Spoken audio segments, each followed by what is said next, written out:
Welcome back, Exiles. Today I finally bring to you my Endgame Crit Lightning Invoker guide. This build will get you absolutely shredding to your 15 maps and beyond so you can hit your goals and build up your stash like a true Chad. Our main map clearing ability is Stormwave, and our big nuking ability for when the screen is getting a little too spicy is Falling Thunder. For bossing, we use the Sacrifice Profane Ritual tech, more on this later, and then we use Falling Thunder as a shotgun to one-shot the boss. Defenselessly got a little weird now that Acrobatics is baked into everyone's evasion. Because of this, Hybrid feels kind of bad until you get some solid gear. Then Hybrid becomes infinitely better than any alternatives for us. Getting around 50% evasion and 3k energy shield should be a solid goal. Now let's look at our gear, starting with the only unique I recommend. Our belt is the Chevron's Satchel Fine Belt. This belt is a key piece of our survivability because it allows our life flask to also regenerate our energy shield. In a way, it's kind of similar to the old Eternal Youth Keystone. It is important to pair this belt with a life flask that has the modifiers percent of recovery is applied instantly and chance to gain a charge when you kill an enemy. This way, when damage does get through your 50% evasion, you can use your life flask to get bursts of healing instantly on your energy shield without having to wait for it to start regenerating. Now let's discuss our weapon. Your weapon really should have 6 perfect lines of modifiers on it. Since this league crafting was made easier, gear has naturally become cheaper. Look for these modifiers. On the prefixes, increase physical damage or elemental damage, and add any variety of flat damage, physical or elemental. For the suffixes, you want increase critical hit chance. This is extremely vital for this build to work and must be on your staff.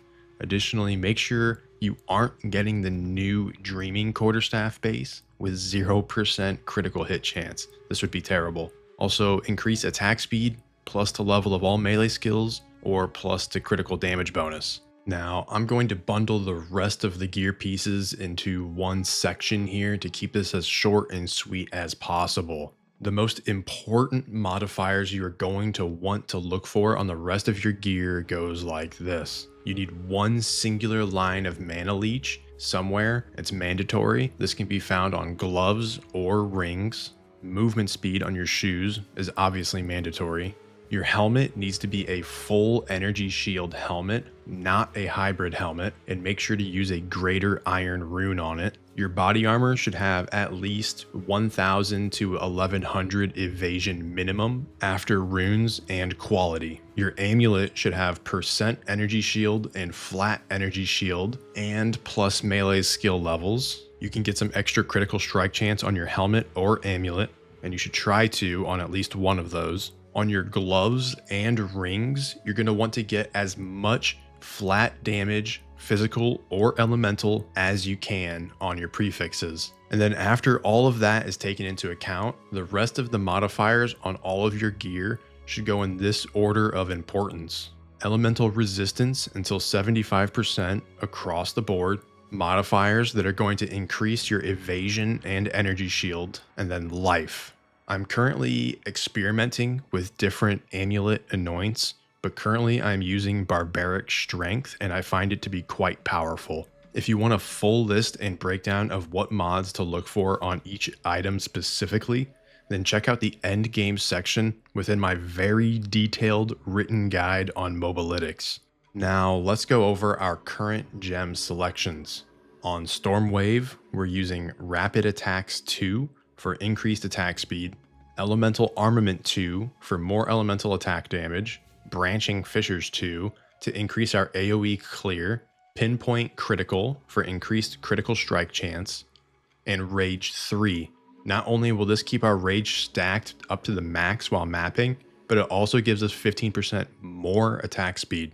On Falling Thunder, we are using Ambrosia. This is a massive boost to damage. Make sure you have Mana Leech so that you don't need to use your mana flask for mana, and then get a flask with the suffix increased charges to get the most out of this support.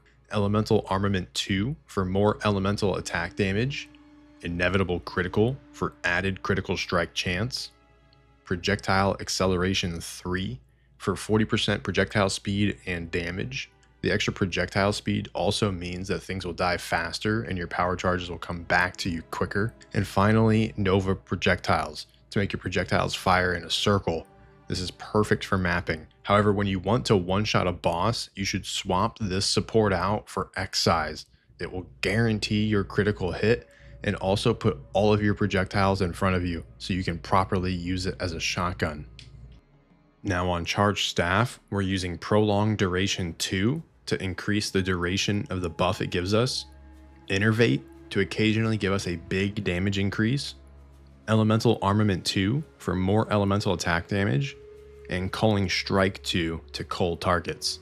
On our Herald of Thunder, we're using Elemental Focus for a big elemental damage increase, Elemental Armament 2 for more elemental attack damage, Long Shot 2 because quite often the lightning bolts will shoot down at targets that are far away from us, and then if you have the spirit for it, which you should, Deadly Herald for more damage.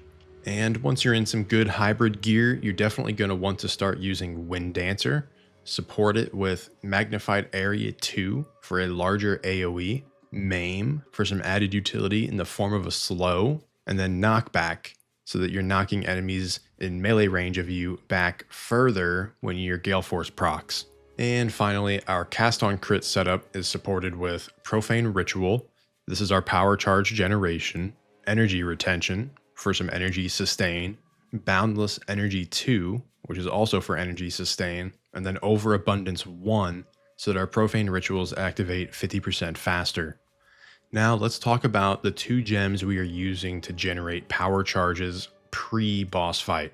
Assuming it's a boss you can't walk into the fight having picked up charges from corpses outside. Sacrifice is a 60 cost spirit gem that we will be using. You do not need to place any supports inside of this. And before you can use this to generate charges, you will need to turn off your Cast on Crit and then turn this on, which is completely okay because we're not going to use our Cast on Crit in a 1v1 boss fight anyways. And next is a Profane Ritual that we will manually cast on our summoned skeletons to turn them into power charges. Support this with Rapid Casting for a faster cast speed, Unleash, so your first cast will sacrifice 3 minions instead of 1, Charge Profusion 1 for a 30% chance to generate 2 power charges instead of 1, and Overabundance 1 so that your Profane Ritual will activate 50% faster. You can also use this when mapping just in case you need power charges between monster packs for whatever reason, but normally it's not necessary. Before I get into the passive tree, let's talk about jewels real quick because we will have space for 3 of them. In the future final endgame guide, I will include unique jewels, which will be quite expensive. So until then, let's just look for sapphires with these modifiers: crit chance and max energy shield. If you can also get crit damage bonus and increased elemental damage as well, that would be a goated gem, but also probably quite expensive for one with all 4 mods. So prioritize the first 2 and aim for 3 if possible. All right, now let's take a look at our passive tree. From the monk start here, we're going to take all the skill speed and attack speed stuff right here all the way out to our first attribute. There's also 2 really easy to grab. You could even grab this third one here, defensive nodes for evasion and energy shield. And then attached to the first attribute we're going to grab, there's also 2 very nice critical nodes. The notable giving us increased damage if we've dealt a crit in the past 8 seconds, which is pretty long. And then coming up from that, there's our first power charge cluster. This one's +1 to maximum power charges. We need as many power charges as possible for Falling Thunder. And it's also going to give us a critical damage bonus if we gained a charge recently, which is going to be happening all the time. Just a note, recently means in the past 4 seconds. And then coming down, there's a nice section of attack damage here. The notable being 25%, very solid. And then down from there, we've got a little section here for cold damage. Not only is this 5% extra cold damage, but it's 20% increased freeze buildup as well, which is very nice. And then down from there, we've got another power charge cluster here. Again, maximum power charge is super important for Falling Thunder. And this one also gives you a little tiny chance to gain an additional one. which is okay. And then continuing from there, we've got another attack damage cluster, another 24%, very nice. Continuing down, we've got some attack speed right here, as well as evasion rating if you've hit an enemy recently. A reminder, recently means in the past 4 seconds. 6% attack speed, 3%. So 9% attack speed, and then 50% increased evasion if you've hit something in the last 4 seconds. Very solid. This will always be up, right? So, and then continuing from there, we've got a really solid critical damage cluster right here. 100% increased critical damage bonus against enemies that are on full life. I mean, that's a big bonus, and you're always going to be critting, and so your first hit on everything is going to have a really big increase to it. And then right here, this is a super important defensive notable that you have to take if you're going to be playing hybrid. So +2 evasion per 1 energy shield on your helmet. This is why you run a pure energy shield helmet. This notable is super important and is going to give you a ton of evasion from your full energy shield helmet. All right, and then coming back up to where we branched off from, heading up this way, there's a pretty solid attack speed section right here. It's also going to give you a little bit of attack speed if you've been hit recently.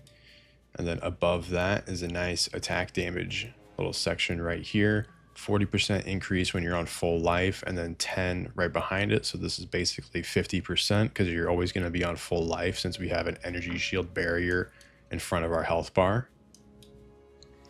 And then right here, our first of 3 jewels. And above the jewel, there's going to be a really nice critical section right here. Critical hit chance, critical damage bonus. And then right here, you can choose either one of these depending on if you need the critical hit or if you need the damage bonus. Either one. If you have enough critical hit chance already, then definitely take this top one here. And then the last one here is more increased damage if you've dealt a critical hit in the past 8 seconds. So this combos really nicely with the one we took in the front as well. And then heading up from there, we come to another really important defensive notable right here, Spectral Ward. This is going to give you some extra energy shield per item evasion on your body armor. So the more evasion you have on your body armor, it's just going to give you more energy shield. Very important for playing hybrid. And then continuing from there, we've got another really nice power charge cluster. This one's going to give you 2 to your maximum power charges. Again, power charges are super important for Falling Thunder. And then from right here, we're going to go on a little bit of a journey all the way up to this jewel socket up here. And on our way to it, there's also another really nice section of crit right here. This is 50% increased critical hit chance and 20% reduced critical damage. If you need the critical hit chance, which you probably will, this is a very big node to take, and 20% reduced to the crit damage bonus. It's not that big of a hit. So highly recommend that. And then back down to where we branched off here by the power charge cluster, we're going to come down and there's another really nice critical section right here. The notable on this side being reduced critical hit chance and 60% increased critical damage bonus. So it's kind of the opposite as this, but you can see we end up in the positive on both of them. So highly recommend those. And then right next to here is where we have our quarterstaff cluster. These are all super important.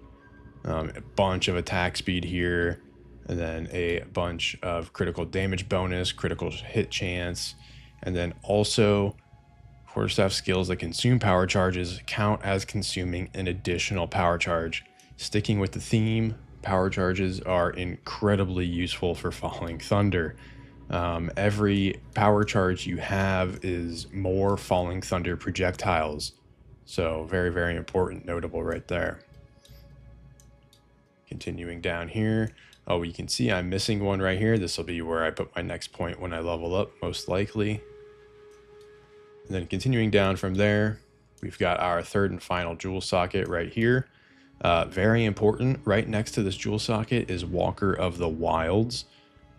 This is what is going to allow you, with your singular line of mana leech, turning your mana leech into elemental damage leech is going to make it to where you basically have infinite mana as long as you're hitting something. So this is super, super important. And then continuing down from there, yet another absolutely mandatory defensive notable if you're going to be playing hybrid. You have to take this. It's going to double the evasion on your body armor.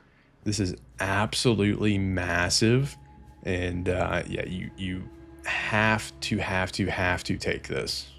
And up above that one, this is also just a really nice evasion notable here. It's going to give you a little bit of deflection, but deflection, I mean, it's only 5%. Who really cares about that, right? But the 20% increased evasion, very solid.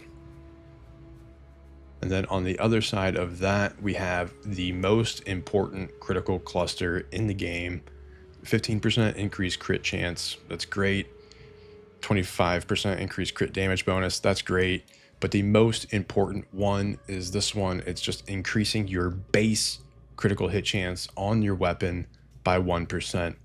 Very, very, very, very, very important. And yeah, there it is. That's the tree.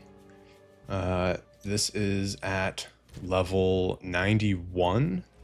At level 90, you just wouldn't have this little note, this little baby passive right here.